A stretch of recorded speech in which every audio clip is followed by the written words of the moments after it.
అదరకొట్టే కారం రంగు రుచి ఆచి కారం పొడి. రామ్ చరణ్ సుకుమార్ సినిమా ఎలా ఉండబోతుంది, ఎప్పుడు మొదలు కాబోతుంది, పెద్ది నుంచి చరణ్ ఎప్పుడు ఫ్రీ కాబోతున్నారు, మెగా వారసుడి బర్త్డేకు ముందే రంగస్థలం కాంబినేషన్ సెట్స్ పైకి రానుందా, ఒకవేళ వస్తే ఈసారి చరణ్తో ఎలాంటి ప్రాజెక్ట్ ప్లాన్ చేస్తూ ఉన్నారు, పుష్ప తర్వాత మన లెక్కల మాస్టరు తన ప్రపంచాన్ని ఎలా మార్చబోతున్నారు. రామ్ చరణ్ సుకుమార్ కాంబినేషన్ అనగానే ముందుగా గుర్తొచ్చే సినిమా రంగస్థలం. ఆ తర్వాత నటుడిగాను చాలా ఎదిగారు రామ్ చరణ్. RRRలో తన నటనతో గ్లోబల్ ఆడియన్స్ని మెప్పించారు. మరోవైపు సుకుమార్ కూడా పుష్పతో ఇండియాని ఏలారు.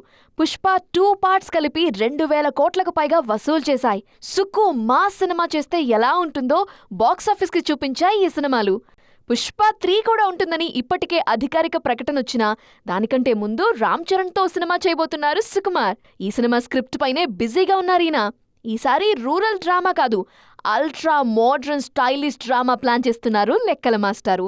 మార్చ్ 1st వీక్లో చరణ్ సుక్కు సినిమా మొదలు కానుందని తెలుస్తోంది. రంగస్థలంకి ముందు సుక్కు సినిమాలన్నీ సూపర్ స్టైలిష్గా ఉండేవి, కానీ ఆ తర్వాత మాస్లోకి దిగారు లెక్కల మాస్టారు. చరణ్ కోసం మరోసారి స్టైలిష్ యాక్షన్ డ్రామా ప్లాన్ చేయనున్నారు.